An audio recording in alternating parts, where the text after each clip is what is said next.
رمضان جنگ بدر کا دن ہے، اور بدر اسلام کا بہت بڑا معرکہ ہے اور سب سے بڑا معرکہ ہے۔ قیامت تک جتنے معرکے آئیں گے ان میں سب سے اعلیٰ، سب سے افضل بدر ہی رہے گا، کہ ان بدر والوں کے بارے میں جو اللہ کی طرف سے آئی ہے بات، وہ بات میں کسی کے لیے نہیں آئی کہ افعلوا ما شئتم فإنی قد غفرت لکم۔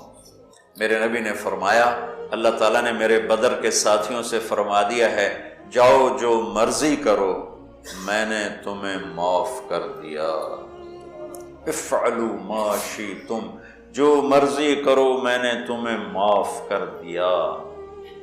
یہ صرف انہی کو کہا گیا ہے اور کسی کو نہیں کہا گیا، اور اللہ کے نبی کی طرف سے جو ایک گواہی ان کے لیے آئی، وہ بھی پھر قیامت تک نہ پہلے کسی کے لیے تھی نہ آئندہ کسی کے لیے ہے، کہ آپ 17 رمضان کی رات کو، شب جمعہ تھی، جمعے کے دن جنگ ہوئے، جمعہ تو آج گزر گیا، 16 رمضان تھا، تو آپ ہاتھ اٹھا رہے ہیں اور بے کا ان تہلک هذه العصابۃ فلن تعبد، میرے مولا اگر یہ لوگ تو نے ہلاک کر دیے پھر تیرا نام لینے والا کوئی نہیں رہے گا۔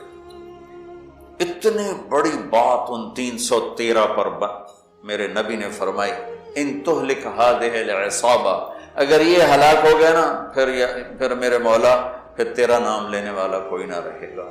یہ بات کسی کے لیے نہیں فرمائی، کسی کے لیے نہیں فرمائی، صرف ان 313 کے لیے فرمائی کہ جتنے اہم لوگ ہیں یہ اسلام کی بنیاد ہیں، اساس ہیں، اثاثہ ہیں، اگر یہ شکست کھا گیا اور مارا گیا تو پھر یا اللہ تیرا نام بھی دنیا سے گیا۔ تو آپ نے ہجرت فرمائی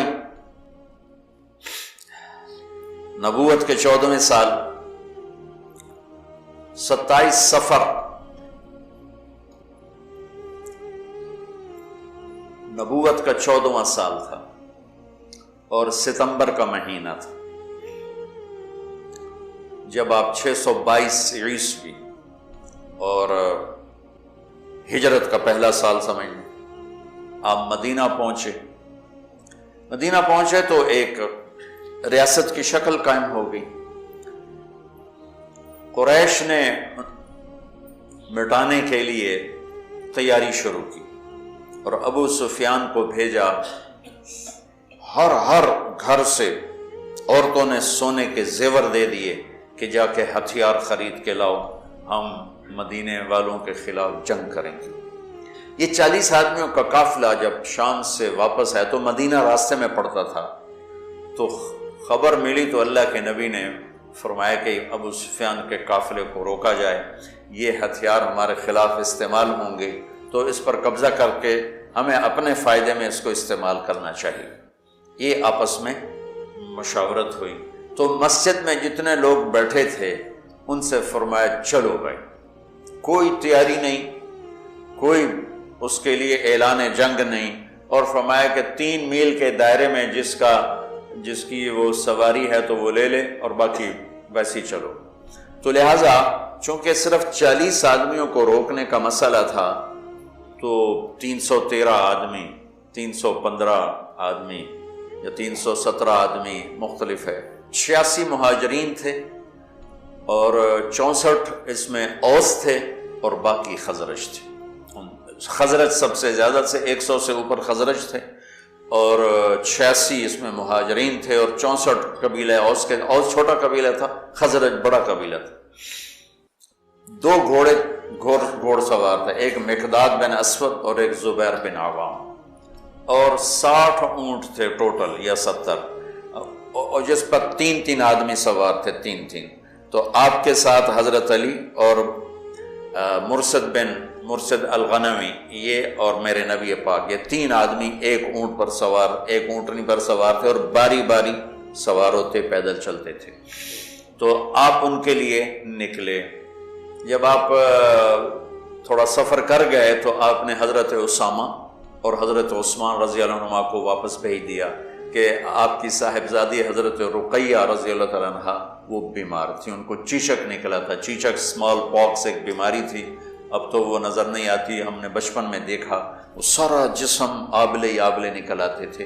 اکثر لوگ اس میں بچتے نہیں تھے، جانور نہیں ہوتے تھے، مر جاتے تھے. جو بچ جاتے تھے ان کے چہرے پر سارے ایسے وہ کھڈے پڑ جاتے تھے. کھڈے کبھی آپ نے چہرے دیکھے ہوں گے کھڈے پڑے ہوئے، یہ وہ چیچک کے نشان ہوتے ہیں. تو ان کو چیچک نکلا ہوا تھا. تو آپ نے حضرت اسامہ اور حضرت عثمان کو ان کی تیمارداری کے لیے چھوڑا اور خود آگے تشریف لے گئے.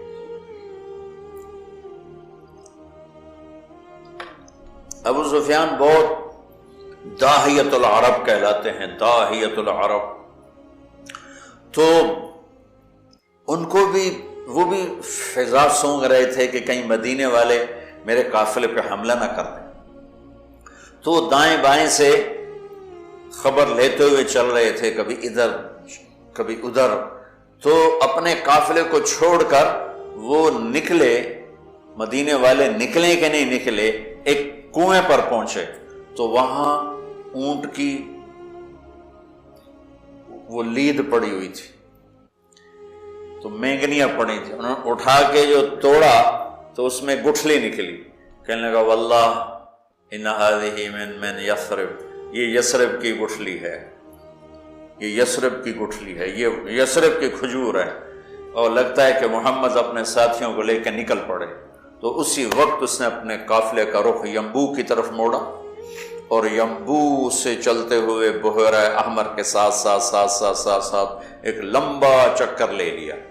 وہ چکر اور ادھر مدینے مکے کے اونٹنی سوار کو دوڑا دیا کہ ہو سکتا وہ پھر بھی میں پکڑا جاؤں تو جا کے مکے میں اعلان کر کہ ہمارے قافلے کی خیر نہیں ہے.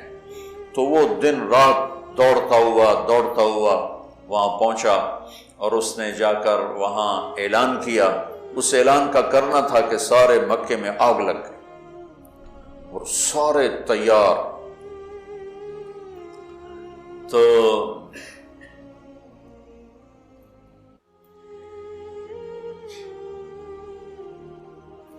بنو عباس، بنو ہاشم، کچھ مسلمان ہوئے تھے کچھ نہیں ہوئے تھے، وہ تیار نہیں تھے. لیکن حضرت عباس اندر سے مسلمان ہو چکے تھے، لیکن وہ اپنی قوم کے پریشر میں آ کر وہ بھی ساتھ نکلے ہوئے تھے. اور اخرس بن شریک بنو زہرہ کا سردار تھا، اس کے بھی 300 آدمی ساتھ نکلے ہوئے تھے. لیکن جب کچھ سفر ہو گیا تو ابو سفیان کا پیغام پہنچا کہ ہم مدینے والوں کی اس سے نا